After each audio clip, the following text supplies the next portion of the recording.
Hecho una extraordinaria exposición nuestros compañeros, nuestra candidata a diputada federal, nuestro candidato a diputado federal, Martí. Yo vengo a informarles que seguimos adelante, que seguimos luchando en todo el país. No se saben muchas cosas porque padecemos, no solo nosotros, sino todo el pueblo de México, de un cerco informativo. No se garantiza en nuestro país el derecho a la información, pero seguimos recorriendo todos los pueblos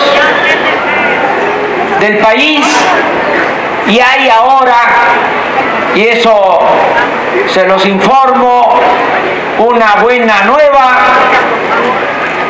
Hay un despertar de los ciudadanos que no se había visto. Hay ahora mucha gente despierta, consciente, sí, porque hay mucha necesidad. Este despertar ciudadano se debe no solo a nosotros, que hemos contribuido con nuestro ejemplo de perseverancia, con no rendirnos, con no vendernos, con mantener este movimiento que es la esperanza de muchos mexicanos, pero lo que más ha ayudado en el despertar de los mexicanos, aunque duele decirlo, es la misma necesidad, el hambre, la pobreza, el empobrecimiento de las clases medias. Esto es lo que está llevando a muchos a despertar y a buscar la salida. Por eso debemos de tener confianza que vamos a lograr de manera pacífica la transformación de nuestro país, que vamos a lograr sin violencia sacar adelante a nuestro querido México. Ese es el objetivo de nuestro movimiento.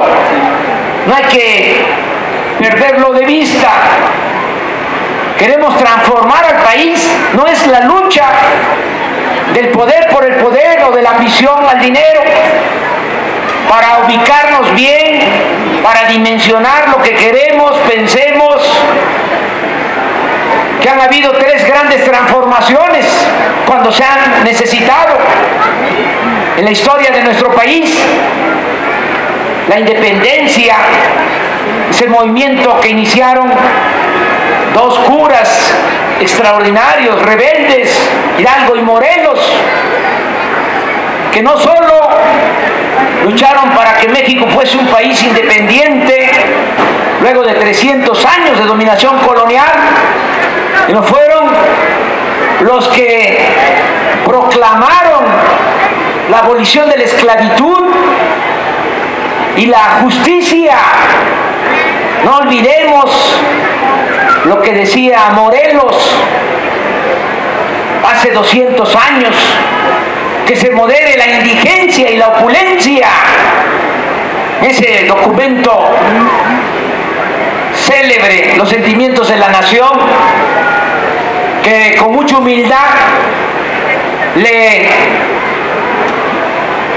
pidió a Andrés Quintana Roo que lo escribiera, y él le decía lo que tenía que llevar ese documento, le decía de manera sencilla: licenciado, usted que es un hombre letrado, ponga ahí que se debe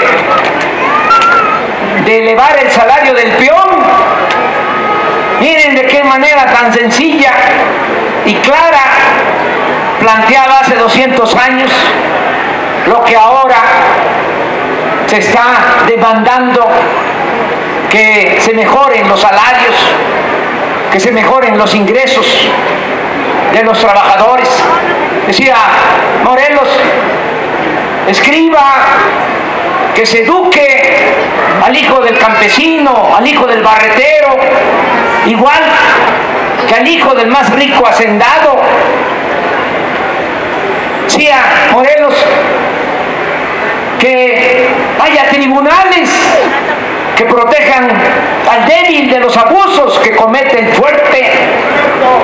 Eso fue el movimiento de independencia. Se conoce mucho o se sabe más de que logramos la libertad. A partir de entonces fuimos un país soberano. Se terminó la dependencia hacia España, pero no se sabe esta parte de que los dos curas buenos con dimensión social lucharon por la justicia. Eso fue toda una transformación. La segunda transformación fue el movimiento de reforma encabezado por los liberales, sobre todo por ese gran dirigente, el mejor presidente que ha habido en la historia de México, un indígena zapoteco, Benito Juárez García.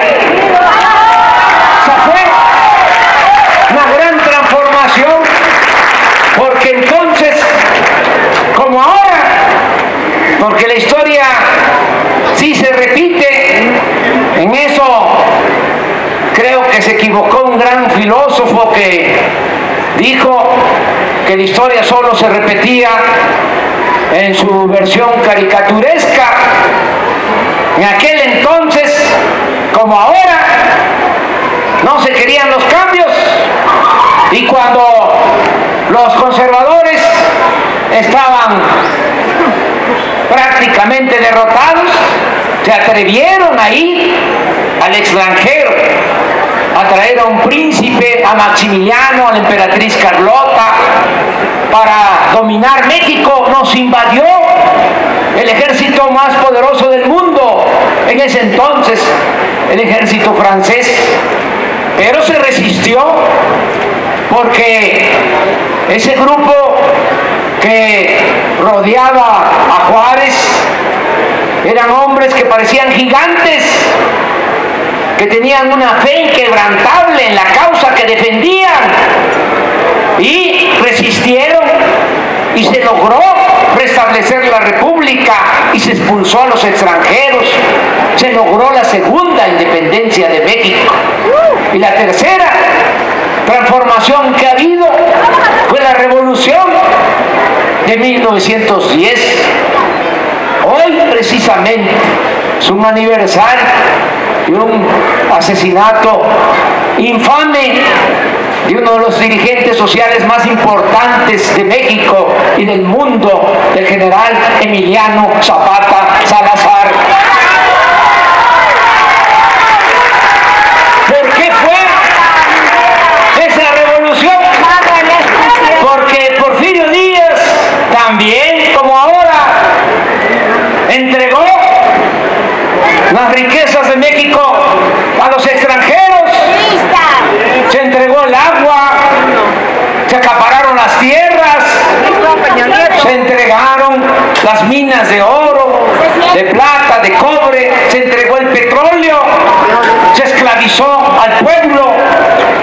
las haciendas habían peones, acasillados. Los trabajadores tenían que laborar 16 horas por 25 centavos. No había ninguna prestación, no había día de descanso. El domingo se tenía que trabajar. Por eso fue el movimiento revolucionario, para que hubiese justicia en nuestro país. Ahora, desgraciadamente, de nueva cuenta, se están entregando todas las riquezas de México a extranjeros y se está empobreciendo a nuestro pueblo. Por eso es que luchamos para que haya otra transformación. Han habido 3 grandes transformaciones: la independencia, la reforma, la revolución, y nosotros queremos llevar a cabo la 4ª transformación de la vida pública de México. Y lo vamos a lograr. Y el desafío mayor es que lo vamos a lograr con el apoyo de nosotros, sin violencia, con la participación consciente y organizada del pueblo. Y vengo a eso, atrás, para decirles: vamos adelante. No estemos dudando, este es el camino.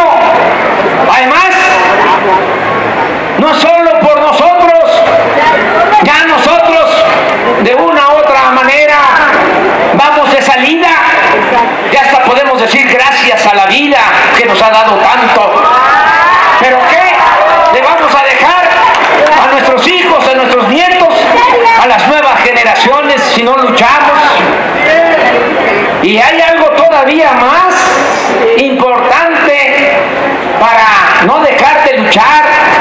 Pensemos que se puede ser feliz, y creo que esa es la única manera de ser feliz. Buscar que las cosas sean mejores para todos. Se puede ser feliz buscando la felicidad del prójimo. Para eso es este movimiento, para llevar a la práctica esa idea filosófica, bíblica, del amor al prójimo. Para eso es este movimiento.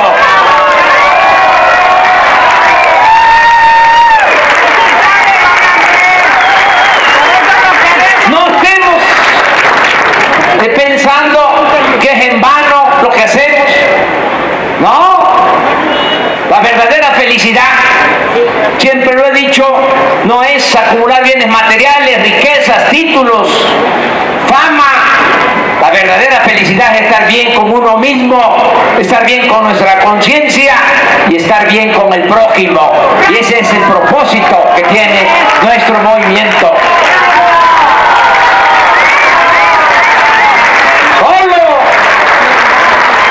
Siendo bueno, se puede ser feliz. Por eso tenemos que seguir adelante. Si este movimiento fuese nada más por buscar cargos, si fuese por la ambición al dinero, no tendría ningún sentido. Sí, estamos luchando por una transformación. Por eso tenemos que seguir adelante, y vengo también a decirles que tengamos la seguridad de que sí se puede sacar adelante al país, que sí se puede lograr el renacimiento de México. Esto lo he pensado, lo he analizado, lo he reflexionado durante mucho tiempo, y he llegado a la conclusión que depende el progreso de México, el progreso con justicia, porque progreso sin justicia es retroceso. Pienso que mejorar las condiciones de vida, de trabajo de nuestro pueblo, pero no poco, bastante, solo con una decisión que acabemos, que se erradique la corrupción en nuestro país. Eso es lo que yo propongo, porque ese es el principal problema de México.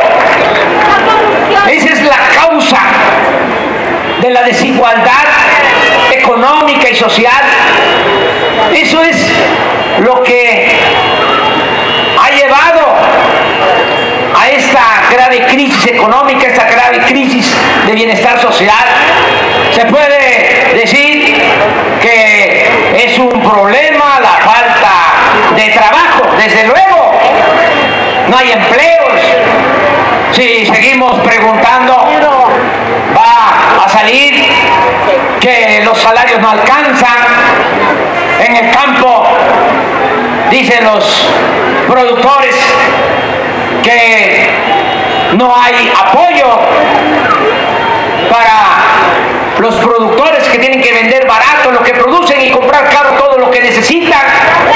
Se habla en las ciudades, como aquí se acaba de dar a conocer, que no se garantiza el derecho del pueblo a la educación, que como lo planteó la maestra, se inscriben para ingresar a la universidad, presentan el examen para ingresar a la UNAM, 100,000, y apenas entran 8,000, 92,000 jóvenes son rechazados. No se garantiza el derecho del pueblo a la salud, hay inseguridad, hay violencia, pero todos esos problemas se derivan de la corrupción, porque si no hubiese corrupción no habría la pobreza que hay en nuestro país, no habría la inseguridad, la violencia que impera en México. Está demostrado que donde no hay corrupción, no hay pobreza. No debemos de estar pensando que en todo el mundo hay corrupción. Hay países en donde no hay corrupción: Suecia, Dinamarca, Noruega, Finlandia, y no hay pobreza. No hay corrupción, no hay pobreza. Hay más parejura, hay más igualdad, una clase media fuerte. Aquí, ¿qué cosa es lo que tenemos? Una pirámide, un cerro. Imaginemos en la punta, allá arriba, una pequeña minoría que lo tiene todo, que viven colmados de atenciones, de privilegios, y abajo, en las bases de la pirámide, millones de mexicanos en la pobreza. Y aquí hay que aclarar de que no estamos en contra de quien con esfuerzo, con trabajo, de conformidad con la ley, logra un patrimonio. El que invierte, el empresario, el comerciante, merece respeto. Nosotros estamos en contra de la riqueza malavida. Lo que sucede en nuestro país es que los que están arriba han amasado esas grandes fortunas al amparo del poder público y mediante la corrupción, mediante el saqueo. ¿Qué significa la llamada política económica neoliberal? Hasta coraje me da utilizar el término de neoliberal. Significa el traslado de bienes del pueblo y de la nación a particulares, sobre todo a extranjeros. Es una política de pillaje, es robo, es saqueo. Unos cuantos se quedan con lo que es de todos. Eso es el llamado neoliberalismo, que para nosotros no es más que neoporfirismo, como ya lo expresé. Eso es lo que ha sucedido en nuestro país. Se han quedado con todos los bienes de los mexicanos. Ya, ¿para qué hacer el recuento? Ustedes lo saben, empresas públicas, Teléfonos de México, los bancos. Hace 3 días dio a conocer una investigación el periódico La Jornada. Ya son 100 millones de hectáreas las que han concesionado del territorio nacional para la explotación del oro, de la plata, del cobre, en beneficio de las empresas mineras. Nuestro país tiene 200 millones de hectáreas. Han entregado en los últimos 25 años la mitad del territorio nacional. Ni en la época de Porfirio Díaz se enajenó tanto suelo patrio. Y lo que hicieron en diciembre del 2013, reformar el artículo 25, el artículo 27, el artículo 28, para entregar el petróleo, el gas, la industria eléctrica. Hace como 20 días, un mes, ya habían aprobado en comisiones en la Cámara de Diputados, el PRI y el PAN, y el Verde y otros partidos paleros, el dictamen para privatizar el agua. Estábamos en una gira en Guanajuato, me acompañaba la diputada Luisa María, alcalde, que son de los pocos que defienden al pueblo. Hay 500 diputados federales, 480 están al servicio de la mafia del poder, solo 20 se pueden llamar representantes populares.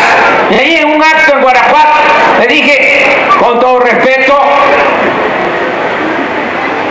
notifícale, transmítele a los diputados de nuestro movimiento, que son 20, que mañana que van a pasar al pleno la aprobación de la privatización del agua, que tomen la tribuna, que aunque nos acusen de lo que sea, que por ningún motivo se permita la privatización del agua. Pues tuvo efectos, porque tuvieron que suspender el debate, pero no fue nada más por lo nuestro, fue porque estamos en vísperas de elecciones y están calculando, como aquí se dijo, como lo dijo Martí, que pasando las elecciones van a la privatización del agua. Entonces, ¿qué va a quedar si todo esto se consuma?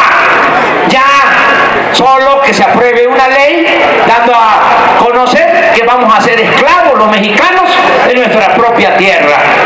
Por eso es esta lucha. Vamos a poner orden, vamos a revertir todas esas reformas antipopulares, entreguistas.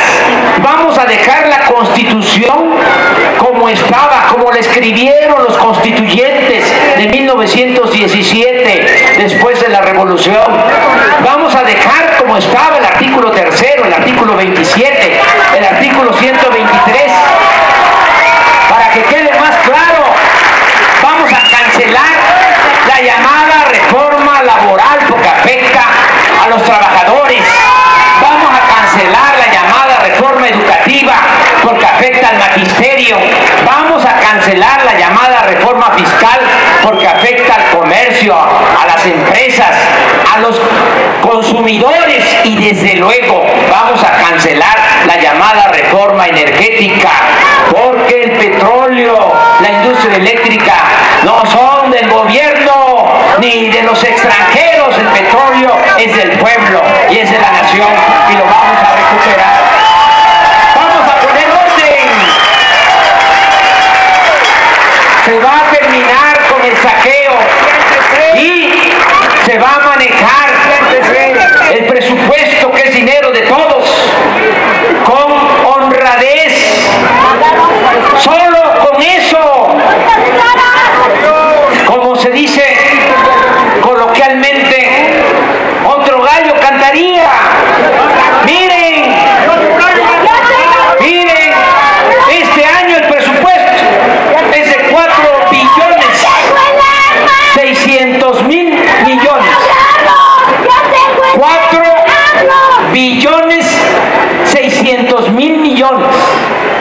27 millones de familias en el país.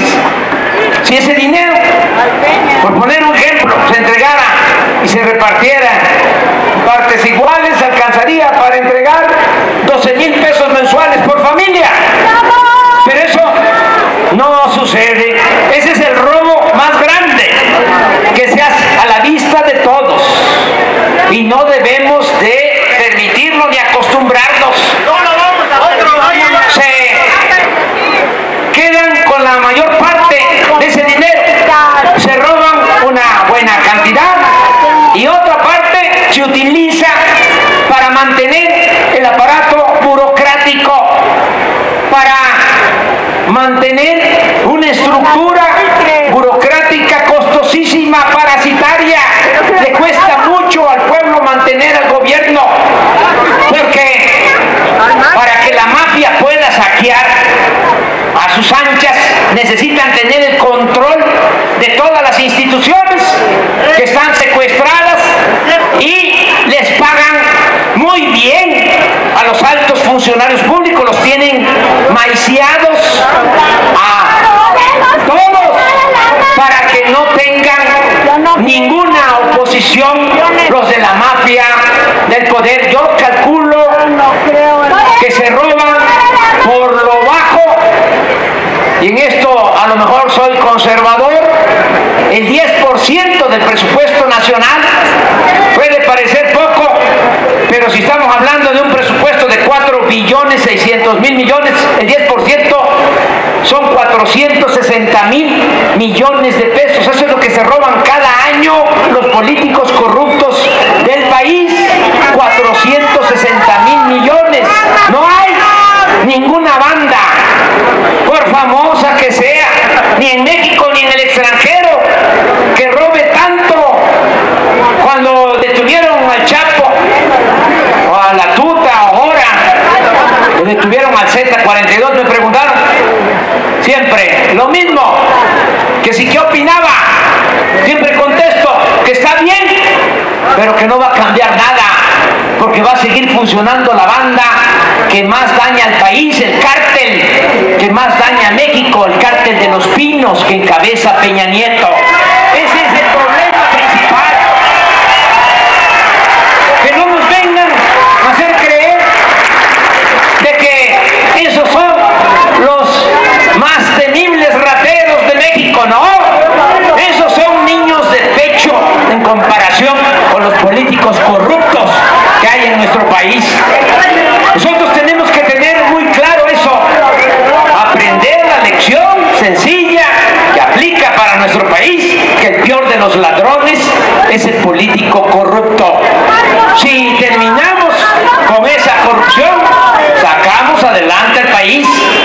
Si limpiamos de corrupción al gobierno de arriba para abajo, como se limpian las escaleras, vamos a tener dinero para financiar el desarrollo. Imagínense, si evitamos que se roben esos 460.000.000.000, habría dinero para crear empleos, habría dinero para ir, que es nuestro propósito, casa por casa, apuntando, inscribiendo a los jóvenes para incorporarlos al estudio, al trabajo. Habría dinero para garantizar el derecho a la educación pública, gratuita, de calidad en todos los niveles escolares.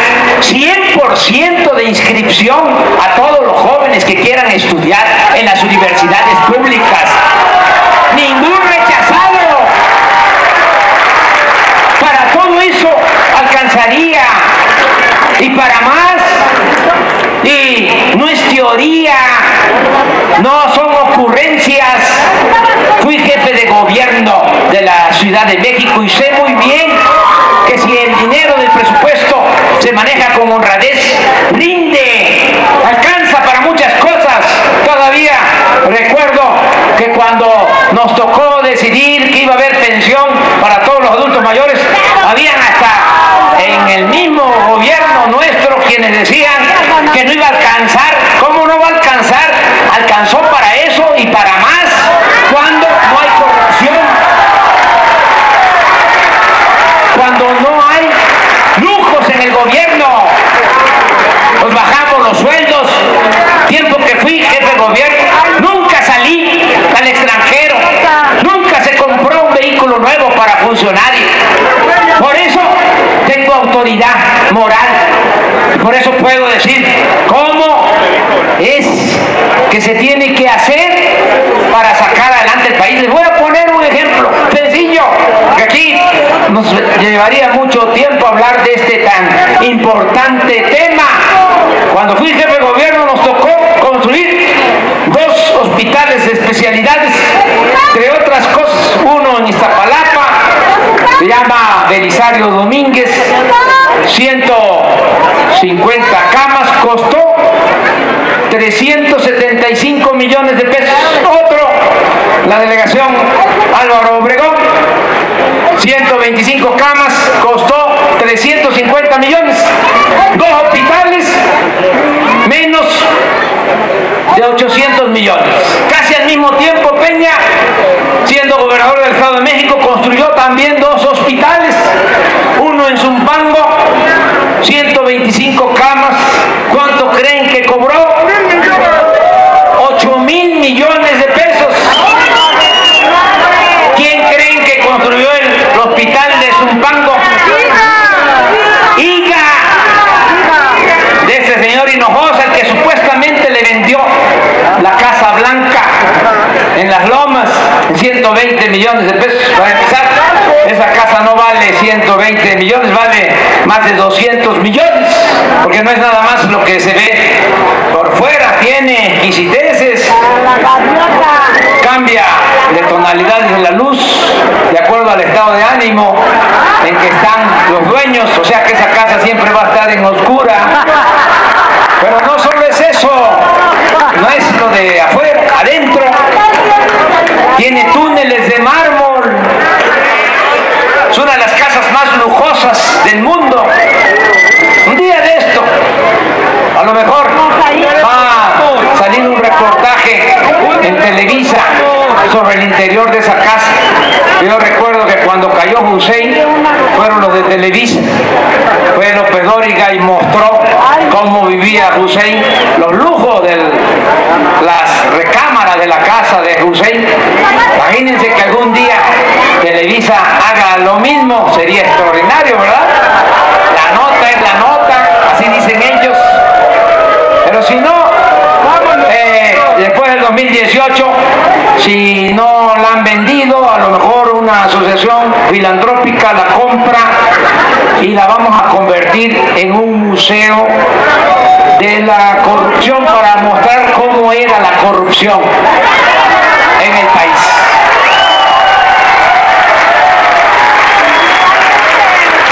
Bueno, pero les hablé de 2 hospitales, el otro lo construyeron en Iztapaluca, 7,500 millones de pesos. ¿Quién creen que lo construyó? ¿No? Un señor que se llama Hipólito Gerard. Ese no lo han escuchado, no lo han visto, porque ese no aparece no se escucha en la radio ni aparece en la televisión. Es cuñado de Carlos Salinas de Gortari. 2 hospitales construidos por nosotros, menos de 800 millones. 2 hospitales construidos por Peña, más de 15,000 millones de pesos. 20 veces más. Y no digo mentiras. Si yo estuviese aquí diciendo algo que no sea cierto, si yo estuviese mintiendo, pues me estarían respondiendo de inmediato, hoy mismo, mañana, porque ni modo que no se van a enterar si aquí están los que le informan a Osorio Chong. Los tengo bien filiados, como se dice en el béisbol. ¿Qué estoy diciendo? En Tlalpan, apunten bien que Peña es un ladrón. Eso es lo que estoy diciendo. Pero no vengo a eso. No vengo a informarles que Peña es un ladrón, eso ya lo saben. Se sabe hasta en el extranjero. A lo que vengo es a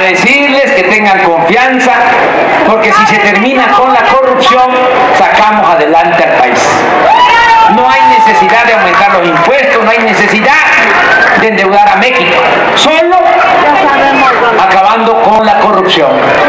Tenemos que terminar con la corrupción no solo por razones de índole moral, sino porque es mucho el dinero que se va por el caño de la corrupción, dinero que puede utilizarse para financiar el desarrollo. Y lo otro, que es complementario, terminar con los privilegios de los altos funcionarios públicos, que no haya diputados que ganan 400,000 pesos mensuales, senadores 500,000 pesos mensuales, ministros de la Corte perfectos alcahuetes 600,000 pesos mensuales, los expresidentes Salinas, Cedillo, Fox, Calderón, en total 1,000,000 de pesos mensuales de pensión. Y esto que se atrevió a hacer Peña Nieto, pero que también es culpa de Calderón, porque fue Calderón el que le dejó comprado el avión a Peña Nieto de 7,000 millones de pesos. Claro que Peña debió de haber rechazado esa compra, de no aceptarlo. Estamos hablando de un avión de lujo que no lo tiene ningún jefe de Estado, ningún primer ministro, ningún presidente en el mundo, ni Obama. Un avión para 280 pasajeros, 7,000 millones de pesos. Y como no entra, ahora que va a llegar en el hangar presidencial, salieron con cinismo los del Estado Mayor Presidencial a decir que van a ampliar el hangar presidencial. Ya lo están haciendo. ¿Saben cuánto cuesta la ampliación del hangar presidencial, donde estacionan los aviones del gobierno? 1,000 millones de pesos más. ¿Quién creen que está construyendo la ampliación del hangar presidencial? ¡Iga! O les voy a decir algo más, ya es tarde, pero no me tardo mucho. Miren, para que vean lo corruptos que son, cómo no les importa el pueblo, cómo están enfermos, enajenados por el dinero. Ustedes seguramente escucharon que se va a construir un nuevo aeropuerto. Bueno, con un presupuesto de 160,000 millones de pesos. Cuando esté ese nuevo aeropuerto, la primera etapa, 2 pistas que calculan terminar en el 2018, dentro de 3-4 años, van a cerrar el actual aeropuerto, porque como están tan cerca, hay invasión del espacio aéreo. Y cerrar el actual aeropuerto significa tirar a la basura una inversión de miles de millones de pesos. Apenas hace 4 años se inauguró la Terminal 2 del actual aeropuerto. ¿Dónde están haciendo la ampliación del hangar presidencial? En el actual aeropuerto. Y en el 2018 se cierra. Y eso no les importa, porque lo que buscan son los contratos para robarse el dinero. Si hace falta un nuevo aeropuerto, ¿por qué no se hace en Tizayuca y se mantiene el actual? Y hay 2, como en las grandes ciudades del mundo, que hay 2, 3, hasta 4 aeropuertos. ¿Por qué construir un nuevo aeropuerto y cerrar el actual? Porque, repito, lo único que les importa, lo que ya tramaron, es robarse mucho dinero. Todo esto para beneficio de las empresas contratistas, constructoras que están asociadas a Peña Nieto, porque además se van a quedar con las 800 hectáreas del actual aeropuerto y quieren hacer un desarrollo inmobiliario como Santa Fe. Son unos ladrones, unos corruptos. Por eso vengo a decirles, tengan confianza. Todo esto lo vamos a poner en orden ese avión de Peña ojalá y no se deteriore mucho, no se deprecie mucho, porque a mediados del 2018 apenas triunfemos, lo vamos a vender. No va a faltar un pequeño faraón acomplejado y corrupto como Peña, un multimillonario que lo quiera comprar, y vamos a vender toda la flotilla de aviones, helicópteros del gobierno. No puede haber gobierno rico con pueblo pobre.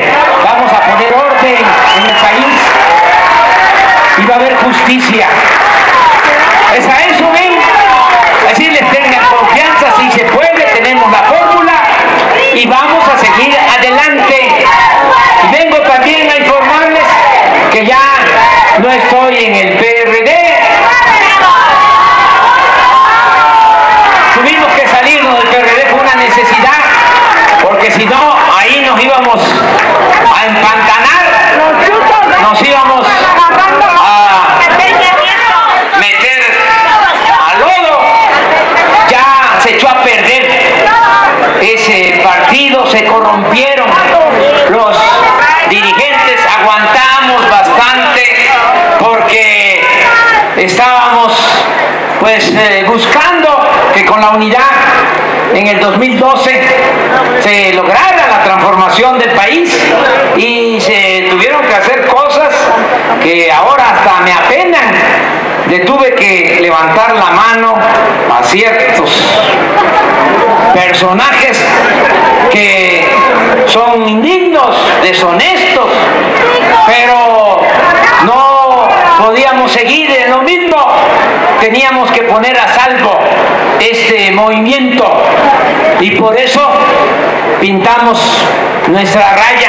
Ya no estábamos en el PRD, ahora es Morena, Movimiento de Regeneración Nacional. Y vengo a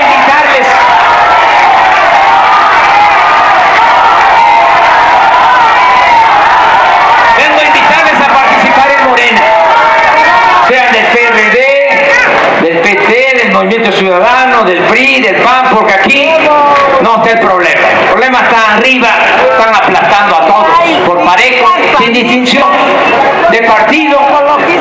Si aumentan el precio de las gasolinas, el gas, la luz, si no hay trabajo, si hay inseguridad y hay violencia, afectan a todos. Miren lo que hizo Peña antes de que llegara a la presidencia. Todavía la gasolina en México era más barata que en Estados Unidos. Ahora allá cuesta 7 pesos con 50 centavos. Ahora aquí 14 pesos con 57 centavos. Es doble. Y ni modo que cuando van los del PRI o los del PAN a la gasolinería les hagan descuento o les cobren la mitad. No, están aplastando a todos por parejo, están oprimiendo a todo el pueblo. Por eso hay que buscar la unidad. Abajo, solo el pueblo puede salvar al pueblo, solo el pueblo organizado puede salvar a la nación. Tenemos que unirnos, y sí, recomiendo sin ninguna duda que la unidad se dé con Morena, porque los demás partidos no son ninguna garantía de honestidad. Ya están al servicio de la mafia del poder. La única oposición es Morena. Y también aprovecho para llamarles a que participemos todos. Cuidado con eso que están difundiendo también de manera deliberada desde arriba, de que no hay que votar, de que hay que ir a anular la boleta, anular el voto. Eso es una campaña de la mafia del poder. Mucho cuidado con eso. ¿A quién conviene que la gente no participe? A la mafia del poder. Esto que dijo Martín, miren, a mí me apena, pero lo tengo que decir porque está de por medio la transformación del país. Hay quienes se dicen representantes de la sociedad civil, de organizaciones organizaciones sociales, de la iglesia progresista, que están llamando a no votar. Están equivocados, con todo respeto. Le están haciendo el juego, consciente o inconscientemente, al régimen. Si la gente no participa, si no vota, ¿cómo vamos a cambiar esto? Tenemos que transformar al país y solo hay dos vías: la vía armada y la vía pacífica electoral. Nosotros ya escogimos la vía pacífica electoral. No somos ingenuos, sabemos que no es fácil, que los dados están cargados, que las cartas están marcadas. ¿Cómo no lo vamos a saber si nos han robado 2 veces la presidencia? Pero también sabemos que va a llegar el día que va a haber tanta gente que no les va a funcionar el fraude a los de la mafia del poder y que vamos a lograr la transformación del país. Respetamos a los que piensan que solo por la vía armada se van a dar los cambios. Respetamos ese punto de vista. Lo que no aceptamos es que nada más se esté administrando la tragedia nacional, que nada más se queden muchos en el análisis de la realidad y no se busque transformar la realidad. Cuando nosotros éramos jóvenes, nos enseñaron de que había que transformar la realidad. Eso es lo que nos enseñaron. La realidad de opresión, de injusticias, se transforma. Y hay 2 vías. Históricamente está demostrada: la vía del Che, pero también la vía de Salvador Allende, de Mandela, de Gandhi, de Luther King. Pero transformar, participar. Miren qué casualidad o coincidencia. Resulta que los de la mafia del poder, los dueños del dinero, los que no quieren el cambio en este país, los que son dueños también de los medios de información más influyentes, los del negocio del fútbol, están organizando un partido México-Brasil el mismo día de las elecciones, el día 7 de junio. ¿Para qué? Para que la gente no participe. No. Y ahí están los alcahuetes del IFE, del INE, que es la misma gata, nada más que revolcada, sin decirles nada. ¿Por qué están haciendo eso? Que no quieren que la gente participe. Ahora sí que los extremos se dan la mano, los extremos se tocan. ¿Cómo va a ser que los que se pronuncian por no votar y son del ala radical extrema ahora coincidan con la extrema derecha llamando a no votar? Este es un debate que tenemos que dar. Ya con esa postura dañaron mucho en el 2006, muchos llamando a no votar, hablando de que todos son iguales. Es el mismo discurso de entonces. Ahora, todos son iguales. No somos iguales. A nosotros no nos pueden meter en el mismo costal. Nosotros no somos corruptos. Lo he dicho en otras veces y lo repito ahora. A mí me pueden llamar peje, pero no soy lagarto. No somos iguales. Y hay que votar, y hay que participar. Y les vengo a pedir que apoyen a nuestros candidatos. No podemos hablar de candidatos a diputado local, candidata a jefa delegacional, porque entonces nos acusarían de actos anticipados de campaña. De eso no vamos a hablar. Nada más sí podemos hablar, porque ya el domingo comenzó la campaña para diputados federales y les recomiendo mucho a la maestra Patricia Aceves Pastrana, que es nuestra candidata. ¿Ya la escucharon ustedes? Ya mejor, ya no se puede.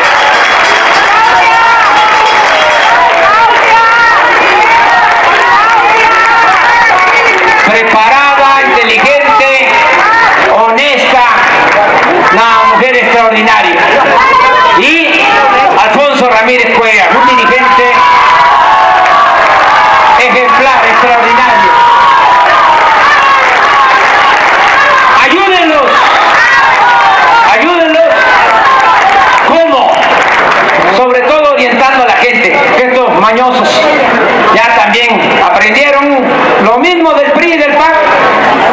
comprar conciencias, a comprar lealtades, a comprar votos, a traficar con la pobreza de la gente. Hay que decirle a la gente que agarren todo lo que les den, porque eso es dinero del mismo pueblo. Hay que quitarles todo lo que se pueda, hay que expropiarles.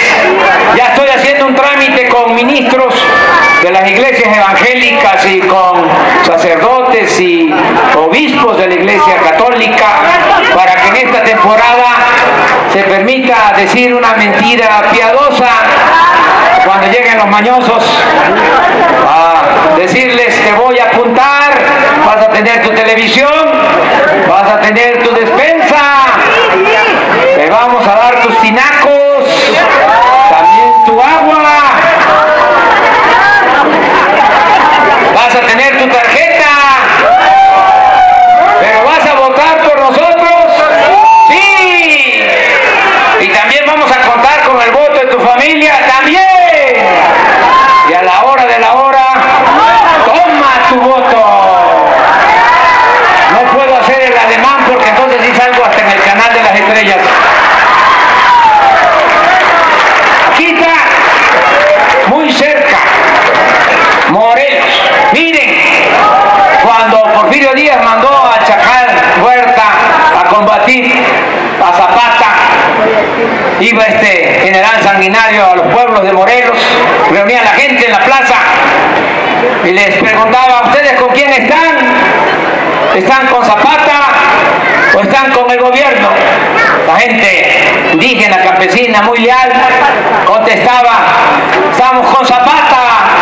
Y Huerta reprimía, quemaba a los pueblos y se fue corriendo la voz, pero luego llegaba Huerta a otro pueblo de hacer lo mismo, reunir la gente en la plaza y a preguntar: ¿con quién están? ¿Con el gobierno o con Zapata?